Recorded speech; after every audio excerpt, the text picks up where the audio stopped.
नमस्कार, स्वागत है आपका ऋषि सर मत्रा यूट्यूब चैनल पर। दोस्तों, क्या हुआ, मैंने समझा था मैंने यह एक्सरसाइज करा दी है, जबकि ये मैंने कराई नहीं थी। सबसे पहले मैंने लेक्चर 5 रिकॉर्ड कर लिया। लेक्चर 5 में मैंने क्रिस्टल जालक एक कोष्ठ का समझा दिया, पर मैं सबसे पहले उसको अपलोड नहीं करूँगा। अब मैं डायरेक्ट यह समझाने के बाद जो मैंने पढ़ाया है क्रिस्टल जालक के प्रकार, आयनिक ठोस, धात्विक ठोस, आणविक ठोस, धात्विक ठोस, ये सभी पढ़ाए ना।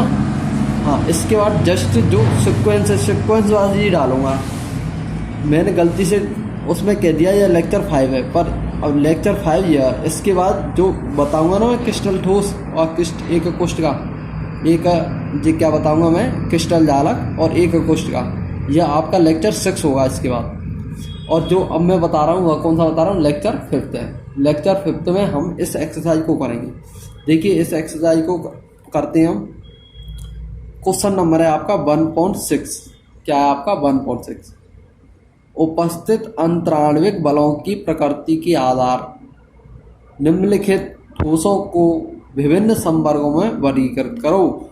ये क्या दे रखे, विभिन्न ठोस दे रखे हैं। कौन कौन से ठोस हैं वह हमें बताने।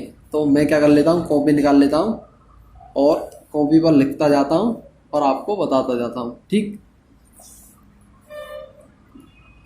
थोड़ा चलिए, कोई दिक्कत नहीं, ऐसे आ जाओ। देखिए, सबसे पहले पढ़िए। Potassium sulphide, tin, benzene, urea, ammonia, जल, zinc sulphide, graphite, rubidium, argon, silicon carbide. Silicon carbide. You see all thing are not. देखिए, अच्छे से दिखाई दे रहा है आपको? उम्मीद तो यही है, दिखाई देना चाहिए भाई अच्छे से। चलिए, दिखाई दे रहा है, हम मान लेते हैं आपको। देखिए, पोटेशियम क्या है आपका, आयनिक ठोस में आ रहा है। देखिए, मैं आपको ऐसे करता हूँ, ऐसे ले लेता हूँ कॉपी, ये ऐसे लेता हूँ कॉपी। यहाँ पर क्या लिखता हूँ मैं, आयनिक ठोस लिखता हूँ। क्या लिखता हूँ, आयनिक ठोस। यहाँ आयनिक ठोस, आयनिक ठोस, आयनिक ठोस। और यहाँ लिख देता हूँ आणविक ठोस, लिखता हूँ आणविक ठोस, आणविक ठोस। यहाँ लिख देता हूँ धात्विक ठोस, धात्विक ठोस। नेक्स्ट हमारा फोर्थ क्या है, सहसंयोजी ठोस, सहसंयोजी या नेटवर्क ठोस, जग ठोस। डायरेक्ट ठोस लिख देता हूँ, नेटवर्क ठोस आप समझ जाना। अब देखिए, आणविक ठोस, आयनिक ठोस, धात्विक ठोस और सहसंयोजक ठोस। अब देखिए, सबसे पहले क्या है, पोटेशियम सल्फाइड। दिखाई दे रहा है, नहीं दिखाई दे रहा आपको सही तरीके से? हाँ, पोटेशियम सल्फाइड, ये किसके अंदर आ रहा है आपका, आयनिक ठोस में आ रहा है। पोटेशियम सल्फाइड, क्या, सल्फाइड, सल्फेट है। सेकेंड है टिन, ये किसके अंदर है, मेटल, टिन।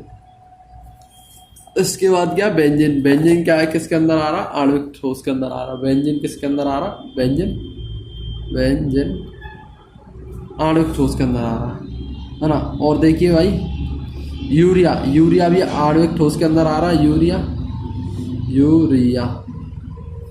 ठीक, वही यूरिया पे छोटी ए की मात्रा लगी, बड़ी ए की, यूरिया। ठीक, बेंजीन, यूरिया। और देखिए, इसमें आप अमोनिया, अमोनिया भाई किस में आ रहा है, इसी में आ रहा है अमोनिया,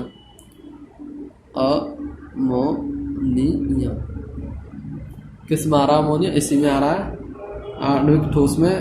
और देखिए, जल आपका दोबारा इसी में आ रहा है, जल आणविक ठोस में। ठीक, अब इसके बाद है जिंक सल्फेट। जिंक सल्फेट किस में आ रहा है भाई, आयनिक ठोस में। सल्फेट सल्फेट लिखे होते हैं ना, ज़्यादातर आयनिक ठोस में आते हैं। अब ये आपका क्या है, zinc sulphate, sulphate, zinc sulphate. अब इसके बाद क्या आपका, ग्रेफाइट। ग्रेफाइट आप जानते हैं कौन सा है, सहसंयोजक ठोस, आपने पढ़ा था कि नहीं, बोलो। ग्रेफाइट, क्या। अब इसके बाद है रुबिडियम। रुबिडियम भी एक क्या है आपका मेटल है। रुबिडियम क्या है, एक मेटल। रुबिडियम, रुबिडियम क्या एक मेटल है। आर्गन, आर्गन क्या है, यह एक आपका आणविक ठोस है। आर्गन क्या है, यह एक आणविक ठोस है। आर्गन, आर्गन क्या है, एक आणविक ठोस है। और एक और बचा है सिलिकॉन कार्बाइड। सिलिकॉन कार्बाइड क्या आपका सहसंयोजी ठोस है। सिलिकॉन है ना, सिलिकॉन दिखाई नहीं दे रहा, सिलिकॉन कार्बाइड। ठीक, देख लो भाई, अच्छे से देख लो। देखिए थोड़ा शैडो सा हो गया इसमें, है ना, कोई दिक्कत नहीं। देखिए सबसे पहले लिखना आणविक ठोस। आणविक ठोस में क्या लिखोगे, बेंजीन, यूरिया, अमोनिया और जल, आर्गन। आयनिक ठोस में क्या लिखोगे, पोटेशियम सल्फेट और जिंक सल्फेट। धातुक ठोस में टिन, रुबिडियम। सहसंयोजक ठोस में क्या लिखोगे, ग्रेफाइट एंड सिलिकॉन कार्बाइड। देखिए ध्यान से, आपको दिखाई दे रही होगी बुक, नहीं दिखाई दे रही तो इसमें देखिए पोटेशियम सल्फेट क्या है आयनिक ठोस में, टिन क्या मेटल है आपकी, बेंजीन क्या है भैया आणविक ठोस है। जो पोटेशियम सल्फेट क्या है आपकी आयनिक ठोस है, टिन क्या मेटल है, बेंजीन क्या आणविक ठोस में आ रही है, यूरिया क्या आणविक ठोस है, अमोनिया क्या आणविक ठोस है, जल किसके अंदर आ रहा है, आणविक ठोस के अंदर आ रहा है।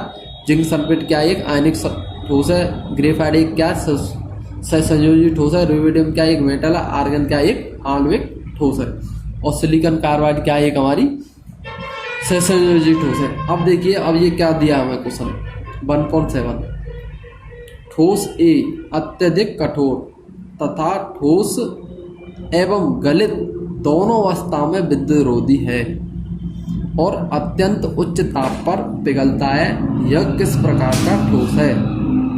देखिए मैं इतनी स्लो इसलिए पढ़ता हूँ आपके समझ में आ जाए, बट जो मेरा क्लास में जो मैं क्लास पढ़ाता हूँ तो मैं बहुत ही स्पीड से पढ़ाता हूँ, बट मेरा उद्देश्य सिलेबस कवर से नहीं है, मेरा उद्देश्य है आपको समझाना चाहिए फुल। ठोस ए अत्यधिक कठोर तथा ठोस एवं गलित दोनों अवस्थाओं में विद्युतरोधी होता है और अत्यंत उच्च ताप होता है। भाई अत्यंत उच्च ताप तो भैया हमारा किस में था, सहसंयोजी ठोस में था।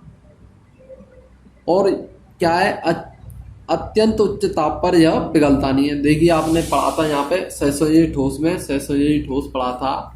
देखिए कठोर और दोनों अवस्था में क्या था, ये विद्युतरोधी था, बट एक इसका अपवाद था ग्रेफाइट, जो मुलायम होने के कारण भी चालक होता है, और प्रत्येक अवस्था में ये क्या होता है, विद्युतरोधी होता है। गलित अवस्था, कठोर अवस्था, केवल एक चीज़ है ग्रेफाइट, यह क्या हो, इसका अपवाद है। और देखिए इसका चालक क्या है, अत्यधिक उच्च है। भाई इसकी गलनांक क्या है, गलनांक क्या है इसकी, अत्यधिक उच्च है। तो इसका आप उदाहरण क्या लिखोगे, इसका आंसर क्या लिखोगे, यह लिखोगे सहसंयोजक ठोस। क्या लिखोगे, क्या लिखना है हमें, सहसंयोजक ठोस, सहसंयोजक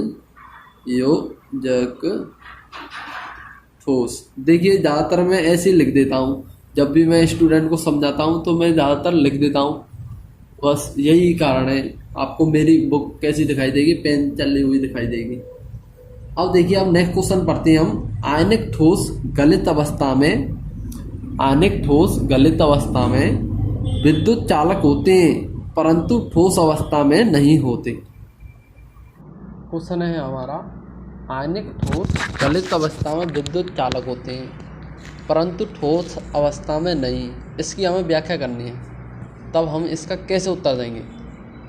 देखिए जब आयनिक ठोस जब हमारे गलित अवस्था में होते हैं तो उनके आयन क्या होते हैं, मुक्त हो जाते हैं। मुक्त आयनों के कारण क्या होता है, ये गति करते हैं और विद्युत का चालन करते हैं। जब ये ठोस अवस्था में होते हैं तब इनके आयन क्या होते हैं, बंधे होते हैं आपस में, मुक्त नहीं होते। इस कारण यह विद्युत चालन नहीं कर पाते। यदि हम सही से उत्तर लिखें तो हम इस प्रकार लिख सकते हैं, गलित अवस्था में अथवा जल में घुलने पर आयनिक ठोस वियोजित होकर मुक्त आयन देते हैं। इन मुक्त आयनों की गति के कारण विद्युत चालन संभव होता है। यद्यपि ठोस अवस्था में आयन गति के लिए मुक्त नहीं होते, परंतु परस्पर प्रबल विद्युत स्थितिक आकर्षण बल द्वारा जुड़े रहते हैं। ये क्या होते हैं? विद्युत स्थितिक आकर्षण बल द्वारा बंधे रहते हैं, अतः ठोस अवस्था में ये विद्युत रोधी होते हैं। यही कारण है इनका गलित अवस्था में इनके आयन मुक्त हो जाते हैं और ठोस अवस्था में क्या होता है? इनके आयन बंधे होते हैं। इसी कारण ये गलित अवस्था में चालक और ठोस अवस्था में विद्युत रोधी होते हैं। अब नेक्स्ट क्वेश्चन पढ़ते हैं हम। किस प्रकार के ठोस विद्युत चालक आघातवर्ध और तन्य होते हैं? ये तो भाई आप जानते हो, धात्विक ठोस। इसका आंसर क्या है भाई? धात्विक ठोस। धात्विक ठोस। नहीं देख पाओगे आंसर, बोलो। चलिए नेक्स्ट लेक्चर में मिलते हैं। नेक्स्ट लेक्चर में आपका बना दिया है, वह क्या है? क्रिस्टल जालक और एकक कोष्ठिका किसे कहते हैं? क्रिस्टल जालक और एकक कोष्ठिका किसे कहते हैं? एकक कोष्ठिका की क्या परिभाषा है, क्रिस्टल जालक क्या है? फिर नेक्स्ट लेक्चर में मैंने उसी लेक्चर में बताया हम क्या पढ़ेंगे, एकक कोष्ठिका और उसके प्रकार पढ़ेंगे। ये सभी पढ़ेंगे आगे। देखिए आपको एकदम केवल मेरे लेक्चर देख लेने, इसके बाद क्या लगेगा? केमिस्ट्री बहुत ही आसान है।